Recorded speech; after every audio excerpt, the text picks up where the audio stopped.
Hello and welcome to another episode of Unscripted Men. My name is David Lukusit. You're watching Unscripted TV. Now, one of the challenges that faces every marriage is finances. It's actually said that in the top two challenges in every marriage, usually you're looking at sex and finances. Now, how important is it really? And today we're going to discuss it as men. And I will introduce my brothers to you when we come back from this break. Don't go away.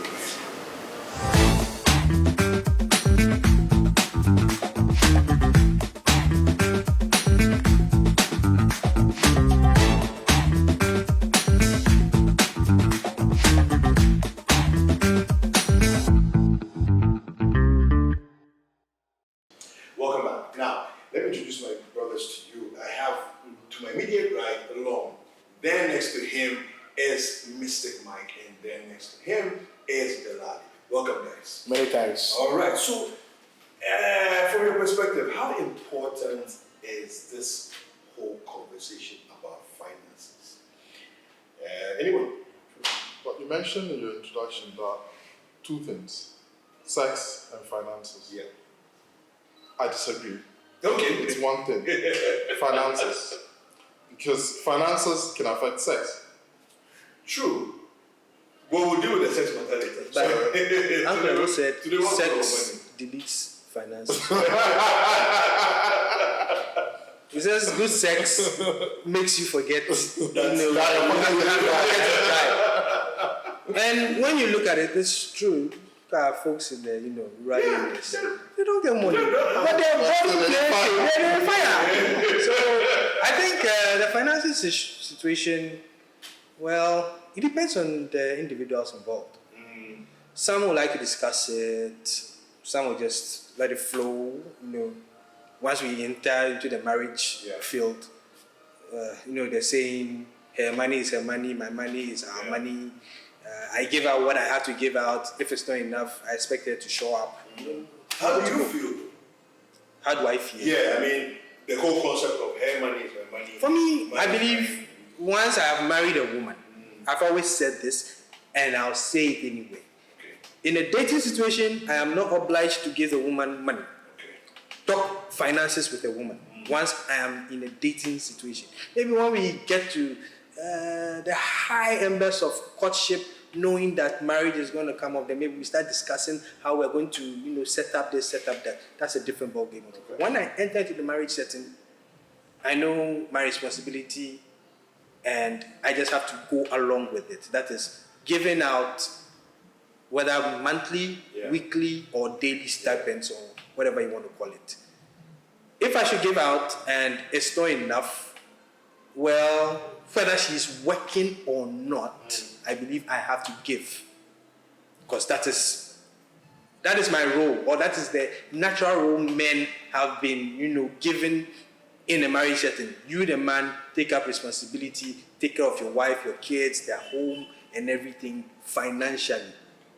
If you're lucky and you have a wife who is understanding and likes to help out, all good.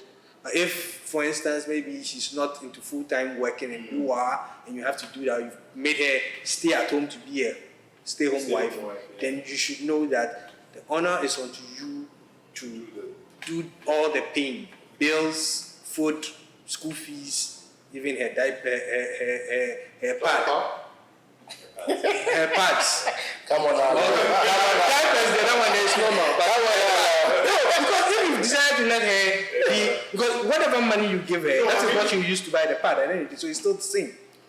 So for me, once my folks, for example, my mom was working when my sister who comes after me was born.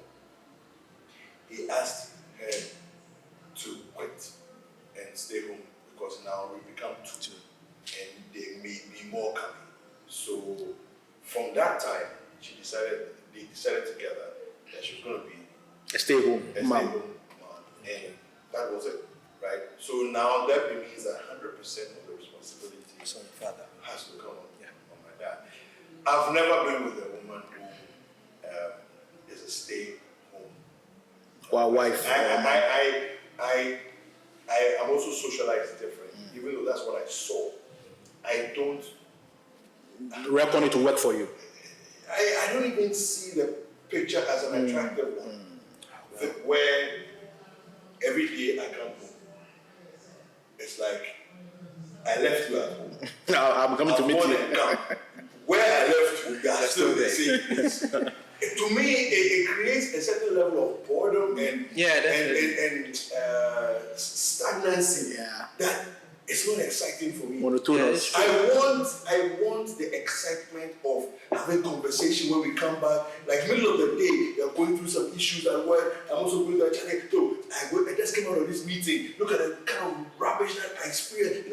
I like that. But you see, the thing is, the thing is, like you said, your sister came in and your dad felt, the family is growing, so your mom should stay home and take good care of the kids. I didn't get that. My parents were military officers. Both worked until they went on retirement. We were 4 and they still worked. So for me, I believe that for that one, like you said, it's choice. But one thing I also reckon is that even though my mom was making her money and supporting the family, my dad I always heard her say, Terry, Hamishka. Terry, Hamishka. Meaning that my dad should give her money. Even though she has her money. And I know she supports even more than probably what my dad does. But I think she subtly did that just to instill in us her sons that as a man, even if your wife is working, you need to be giving her money. Because I quite recall when I was dating one lady, I wasn't giving her money because I felt that it wasn't my duty. Once in a while, I'll do. She reported me to my mom, and my mom was like, Master, why? That reminds me of my mom too.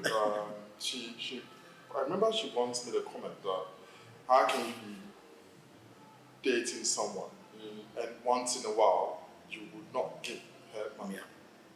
You know? So I think from the beginning, just as women are socialized, girls as girls, they're socialized to be more of the home tenders and everything. Men, boys then are also socialized that hey, when it comes to The financials of marriage, you've got it. Be the man. Yeah. It falls flat on your lap. Okay. But finances is important in marriages. How I look at it in my marriage is that regardless of whatever anyone is earning or how much you're earning, if I'm doing 50 CDs, you're doing 90 CDs, you're doing 40 CDs, we look at it more of it's a pool of resources. Okay. I think most marriages have issues when you begin to put certain value. Okay, on what the money does. So I did this, I did that, you did this, you did that. Okay, this is my car, this is my TV, I bought that. Then you begin to lose focus on exactly what. I think that's one of the biggest reasons why modern marriages go through challenges. And I'm saying modern marriages because go through financial challenges. Financial challenges because there are socialization environments within which we live and exist. And in any period of time where you live and exist, the forces of the society impact on what you're doing. It's good to mention socialization in society. My tree is very bad. But there's always this thing that I hear about marriages, and then they say that they tell the woman, the bride, that ukona a car something like that. But when it's good, you bring it back home. So when you begin to socialize a girl or a newly married, or someone entering marriage, to begin to think like that. Okay, such a person enters the marriage automatically thinking that everything is the responsibility of their husband. It's like I do absolutely nothing. Mine is to enjoy the benefits. Mine is to enjoy. And after all, you came for me. I was my somewhere, and then you came for me. But some people are social, but I'm not sure. I've noticed also that this socialization thing. People look at what their parents did, and go by it when they get married. So for me, I saw my dad give money to my mom on a regular. Well, and I saw my mom do stuff with the money. Sometimes I don't even see my dad giving it, but I know she makes it look like it's my dad who is giving, even if he's not the one giving it. You get my point. So I also grew with that, and in my marriage, that's what I do. I give what I have to give because I made it look like, okay, fine, madam, this is what I have. So I'll give you X amount, and then you do what you want to do with X amount. I don't ask you what you use it for, how you use it in any way. If you decide not to go and buy food into the freezer or the fridge, it's your cup of tea. If you use it to buy clothes, it's your cup of tea. Once I have done that, I know that is for the house. If there are any extras that come in, maybe once in a while, water is finished, need to go buy water. Yes. I'm coming home from work, I know water is finished. I buy it. If I'm not at home and she needs water and there's no water, she gets it herself. Mystic, I want to find out, what are your thoughts about joint accounts? Okay, so personally, it isn't something that I'm enthused about. I believe that the best way forward is for individuals to have a certain measure of liberation whilst they partner on their life journey of marriage. I don't want a situation where people feel imprisoned, feel shackled, that they can't lead the lives of an individual while still in the universal set of marriage. And so I don't subscribe to it. And but also with the financial dynamics in marriage. I worked with a colleague at Joel. When he took his pay, he sent it straight to his wife. Then the wife would give him a daily TNT, and then cook a meal for him. So whilst we were going out to eat, when it's time, he goes into the microwave. So it was a curious scenario. So I've always been wondering, I was like, whoa, but it worked for them. Could I not somewhat Actually, it's the kind of thing I was subscribed to. Okay. You know why? Let me tell you why. Because I think that in marriage, everybody should know what their competency is. That's right. Right? Now, I will earn the money from my labor. workplace. I will earn the money. But I know that money doesn't stay in my hands. I'm not a judicious manager of funds. If you put money in my hands, it will fly. I won't even remember What you use the money for. what I use it for. Right? So if I know my wife is a planner, she's good with organizing and planning. She knows where every CD has gone. Why won't I give her everything? I think I'll give you for that. It's brilliant. There are positives or things going for this type of arrangement also, because I do recall that even among the elderly, our elders, they found out that because they weren't paid well, there was always friction at home about issuance of money. So what some of them did was, I earn 1,000. So when he takes the salary, none. Make more sure I can Yes. Take care of the apple, take care of the rice, gari, sugar, shit, or the basics that will keep us going. Even if there's no money, and then he calculates, okay, from home to the workplace, in and out, this is how much it will cost for a month. Or both how much JNM, or no share. So that the wife has no reason now to be a bachelor. Because she can't afford for that one. She can't afford a gamble. I think that's brilliant. That's brilliant. I was just going to say that Mystic's hand was going so much. But you see, with this joint account thing, I haven't done that yet. But I learned a lesson from a couple of times. They did that, and the money was squandered by the man just like that. And I feel that they made a mistake, and that was they put the money together in one account and were living off that same account, which was a mistake. They should have put the money down as a rainy day account and then live off their individual account. So that's what joint accounts are supposed to be like. Is it not that joint accounts should basically we're saying joint accounts should be targeted towards certain Projects. projects. Yes. But Yeah. So I think that if you have, let's say, this is our family, our this nuclear family projects account, right? So projects is just broad. So it can be secondary education, child education, for the children, tertiary. Yeah. even maybe you are renting, you want to put up a building and then All take those off. things are possible. All those things are In that account. yes. Right? So I maintain my Yeah. account. You too, you maintain your account. Yeah. But we have a conversation regularly, every quarter, every whatever, to say that okay, you know what? I think that because of this thing that we want to do, let's increase our contribution towards 500 a our month. account. Yeah. And then we all watch this account growing. So by now we've reached here. But the caution is that if you subscribe to a joint account, make sure you are both signatories, Yes. and make sure you both get alerts. Yeah. If anyone dips a hand in, Yeah. so that if the man goes and withdraws, the lady will know. What the situation was that they were in a military setting, and the lady too is a military person. military person. She traveled out of the country, so she peacekeeping. just signed all the And all the checks. things to the man. And she was just withdrawing. No, so you see, here's what I say. I don't believe in waiting till the problem has happened before we You react to it. react to it. I believe in taking control at the beginning and saying that, listen, you know what? You know how I am.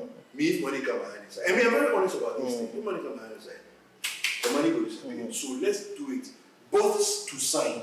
Yeah. Not either. No, it's going to sign. Both to sign. Yeah. And then we only sign when we are ready to withdraw. So once we have had that conversation, then we know that this is where we are going and this account, this is what it's for. So that it doesn't come to a situation. A party will go and be dipping the hand in. Yeah. No. But you see, in the case of this couple, She shouldn't have signed on it. Very hard to go. she was going on operation, and they had projects that they were putting They up. were doing, yeah. So she signed the checks. So that the down. funds can still so come that when there is a need for funds, he doesn't have to. Yeah, wait for her. That was a mistake. Yeah. You see. So is it that he withdrew cash but didn't use them for the No, Yeah. no, He didn't use it. He went That day in my house, the way they came and my parents had to just, try and calm issues down. It wasn't easy. Mom was pissed. But I had that money. Yeah. Since then, no more joint accounts for her. It's done. Fantastic. We know what we'll continue the conversation, but we need to take a short break. Right? Sure. So we're going to take a short break. Don't go anywhere. Unscripted Men will continue shortly.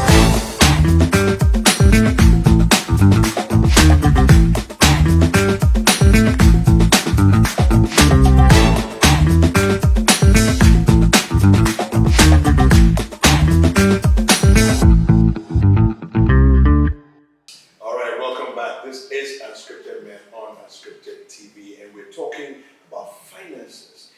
Now, as we were discussing earlier, joint accounts and all those very fun things.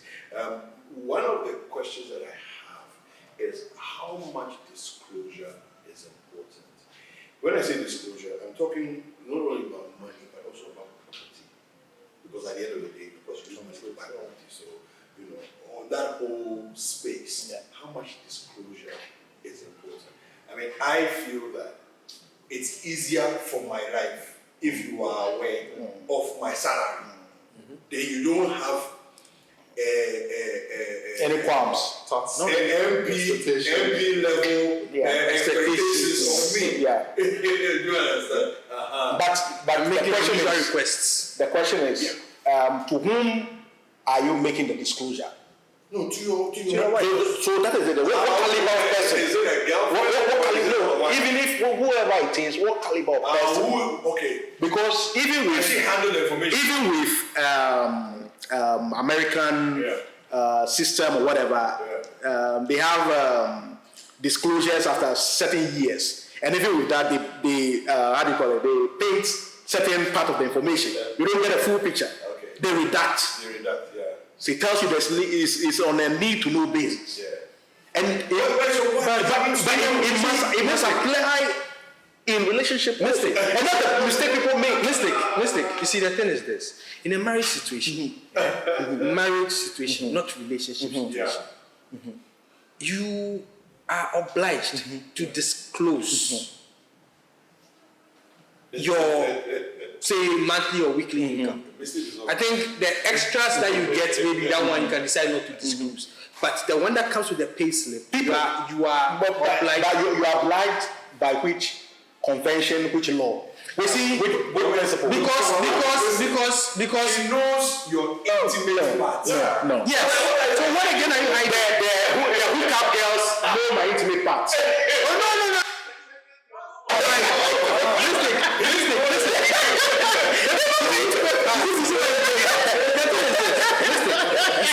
In the marriage setting,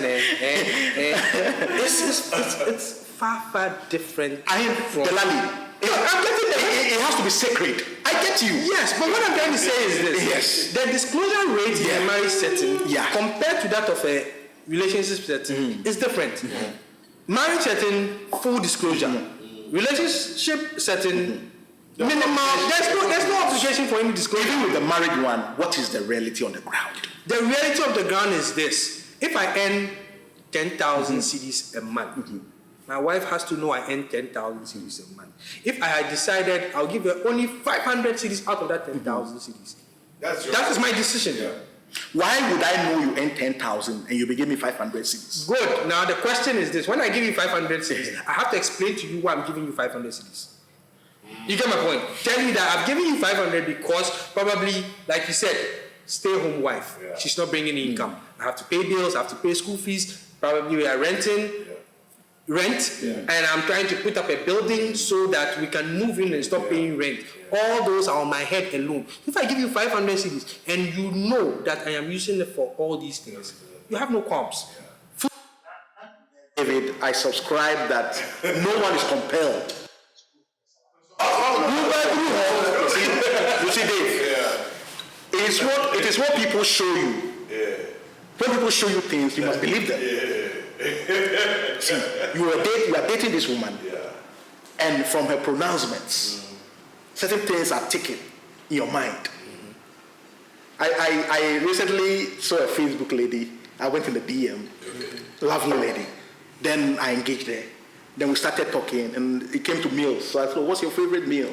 Then she mentioned them. I said, "Okay, so what meals do you enjoy preparing?" Me, I don't cook. I just told you the truth. Me, I don't cook. So I was like, okay. So you never had the opportunity to learn? I said, well, my mom did everything for me. I thought, okay. Are you willing to avail yourself to be taught? He said, no, she's not ready. I said, oh, okay. So how are you going to manage this? He said, oh, I'll be buying food. I said, oh, okay. So this is a lady who currently isn't really employed. She's told you. She's really not employed. So she was even looking for jobs. So my kunya a 6,000 cedi job. Man, the link me. Mr. Yomati. 6,000 cedis. Yeah. Wow. No, the level they're high. Wait. So She doesn't want to know how to. exactly. Her strategy in life is that she will be buying food. Yeah. Cardi B. Meanwhile, she doesn't earn a living. Okay, Cardi B. And that's complex. Well, so the thing is that she's told you all, yes, you will not marry. Yeah. Exactly. This is- But then, at the end of the day, the idea is that whoever you end up marrying should be someone after looking at all other people, looking at all your experiences over the years, okay, you sum up what she comes with, and you're like, okay, I am most comfortable living with this person. Yes. And then you can open up That's to the this decision that person. we all but make at the end of the There's day. been instances where men have had properties, investments. I'm a banker. I see a lot of accounts in there. Okay, and we've had When they die. where we've lost customers. Okay, and for me, I was like, Yeah. Wow. Yeah. there's a lot of dormant accounts. What's the law's position on that? That if a person passes and they have money in that, what happens to it? No, well, I think the only cause for disclosure would be if a court requests. It's legal. So the family can. Yeah, so you can't go and tell. But for the bank, there is no going. No. If someone by good luck chances upon it and now brings a court order that open the account before you can act. Well, that's only when we are. But you did the money, 5 billion will be in the account, you'll be using to trade. Yeah. It's okay. Yeah. All right, but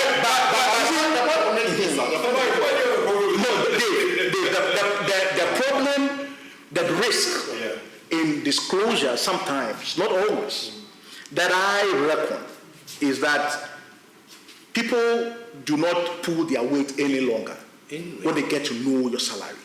When you started and they didn't know, or they had to guess, at the end of the month, okay, if you a DNA here with you, a money hole, school fees, wait. So normally what should happen is, okay, Dave, Mr. Own Frank school fees, me February for the month. Dave, own share way, now me for way. So apportionment of roles.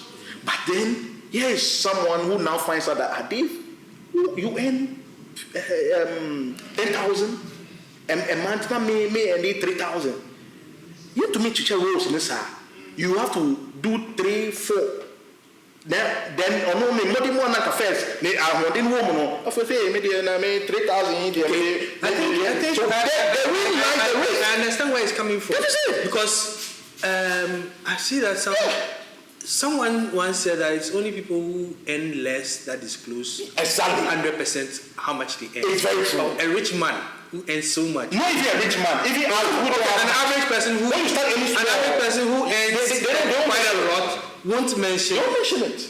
You see, and he's right. When you mention 5, when you start earning 5,000, what you say? That's what we're supposed to So you know what? When I earn that much, honestly, okay, I earn 5,000, 6,000, 7,000, 10,000. Sure. Okay, in order to keep my wife at bay from not asking me, I earn 10,000. Okay, I'll give her 1,500, 2,000. That's all. I won't tell her how much I earn. Every month she does her 2,000. You know, but she wouldn't know how much I earn. You know, I see. I don't know. I mean, and with that 2,000 too, she's content. She's content. She's and with that 2,000, she's keeping it. That's if you have a very good wife, she'll be supporting with it. You know, so I get, but see, I don't know. I don't know if I feel. See, because for me, I think the concept of you know what there is. It's like you know what there is to know about me. Yeah. So what else? Why? Yeah, I believe so much in that. And maybe I haven't yet reached the 20,000 level. Exactly. So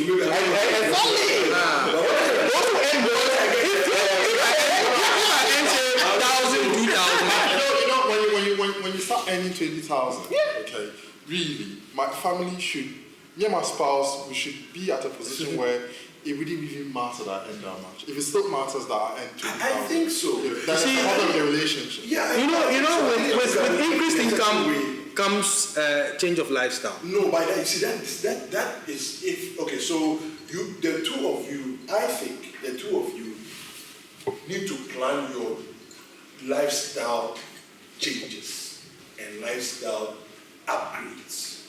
Is that plannable? No, because think about it. When your income, look, I always tell the story.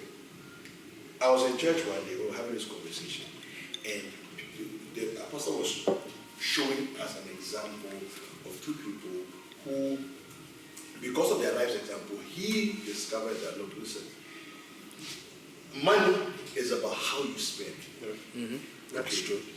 And then he gave us an example of a lady who was earning 16,000 Ghana cedis. This is like 15 years ago. Okay.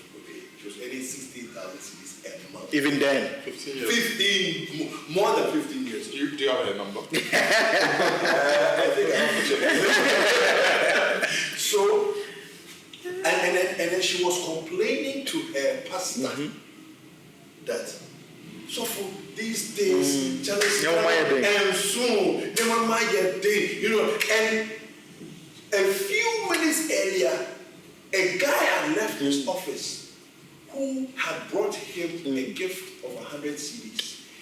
From his salary? From his salary. He discovered that guy earns 1,000 cedis a month at that time. You see, now out of 1,000, he had taken whatever his responsibilities were at home, fine, no problem. But he had chosen to take 100 cedis and bring it as a gift. An unsolicited gift. Yes. Sowing a seed into the life. Do you see that thing?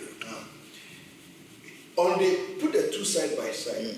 One is saying that this. When I visited my pastor, I came with complaints about how difficult life has become. In certain.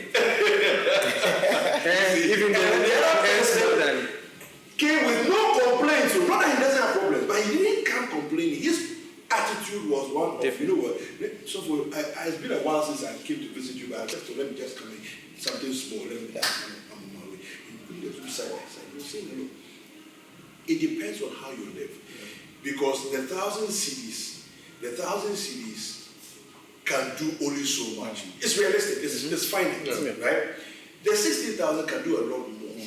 But depending on who you are, your attitude towards life and money and expenses and expenditure, the 16 can be plenty or it can be as I said, increased income gets increased desires. But Dave, ultimately, before we wrap this up, I think even though marriage is supposed to have become or be the ultimate, it isn't so for many people.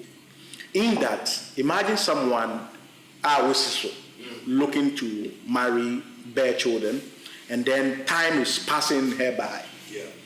So she, per her faith, cannot just also go and start birthing. Yeah. So she's constrained, so that she wants to have that respectability. Yeah. So goes in or accepts a man whom she isn't truly into, to have that cover of marriage, and then at least bear children before she goes out of her bearing age. Yeah.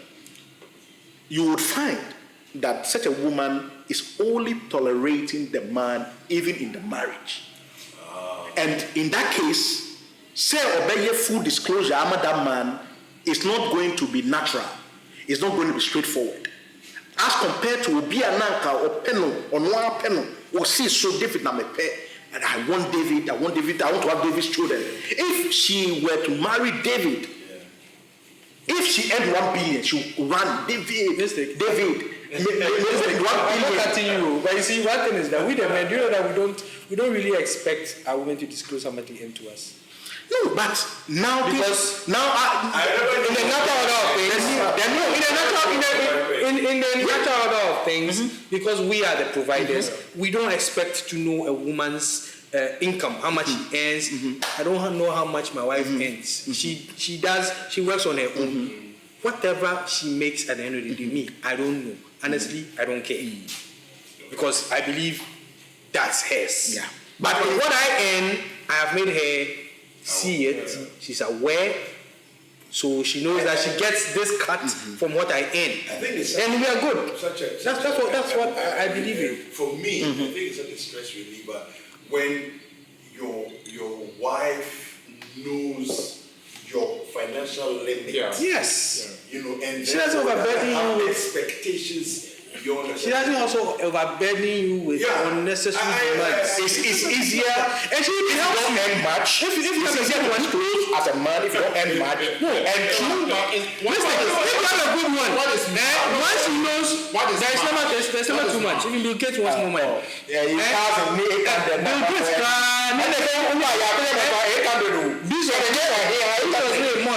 they still want more money. The thing, if you are lucky to have a good wife, right? Believe you me, she knowing how much you earn at the end of the day, like you were saying that you give your friend says he gives, she ends up managing that money for you. And the day a rainy day happens, you'll be shocked how much you go and bring from that. But you see, that's why I believe that the choice of who you marry it's key. You see, so for me, I will use a lot of these things as my testing ground to make my decision in marriage. Exactly. How the person treats. How the person handles money. What's your opinion about what decisions you make and all of those things? For me, it was one of the reasons why I got married. It should be a game changer. I think so. Because I saw her that, prudence. I mean, yes, she was working on her own, doing her stuff, and able to manage. So I don't know. I don't understand it. I mean, it's kind because of the kind of life that man used to live, so we don't really care. We live life on the edge. But sometimes, as you're growing older, you get to meet somebody who lives a straight line. And if you want to move into that level, you have to deal with somebody who is living on a straight line. So that you can also match up with that person. You see? So it also instills in you that thing to bring out your best. And as a man, look, he had 1,000. Can Jamie 300? Jamie 300.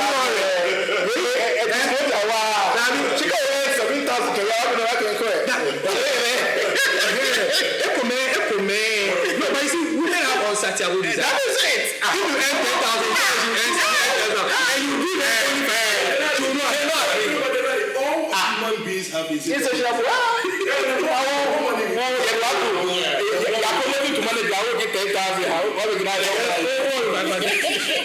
We're going to do this another time. Now, the next conversation here we're going to be talking about is answering your questions. Some of the questions you've sent to us on social media, Unscripted Men answers. Now, first question here is coming from Josephine. Actually, we have a few questions for Josephine, and she's asking, what do men look out for in a woman? Delali, this one goes for you. What do we look out for in a woman? It's like a perfect question for you. If I look at myself, physically, I look at face, boobs, and ass. Not too big, not too small either. Enough body. Manageable. Enough body. That is my thing. So, like I said, physically, face, boobs, ass, enough body. Then when it comes to character traits, that's very dicey. There's some people you see, they have very nice character traits here and there, but some of them hide it. They don't even bring it out until they are neck deep into their relationship. Then they actually bring out the hydra in them. Because when you cut, you get two. So looking at what a man really looks out for in a woman, it's a very big and broad question. No man, I don't think any man has been able to answer that question. The challenge with us is that at every point in time, because there's something else we think we haven't considered. Of course, so that is why I said the main things are there. Then you're like character, physical attributes. Your top 5 would be what? Character, physical attributes. What again? Well, all those fall in the top 5. So like I said, physical attributes, face, as, enough body. The character, she has to be good. She has to be able to cook my favorite banko no stew. Non-negotiable. And then, a good person. Somebody who can create a lively situation everywhere. All right. Okay. Fantastic. Next question. Mr. Mike. Yeah. Joseph is asking, why is it that some men are not able to just share what their true feelings are about the woman to her face? I do. You do? I do. I do not. I won't postpone the pain. If it's crying, I'll tell it to cry now. I do. And, they say I'm too blunt, but hey, I think we try to plaster sores too much. Okay. Because if you say, if I tackle it now, she's going to be miserable, she's going to cry. Imagine you not doing it. Lengthen the period you are with her, and now disclosing the true intent.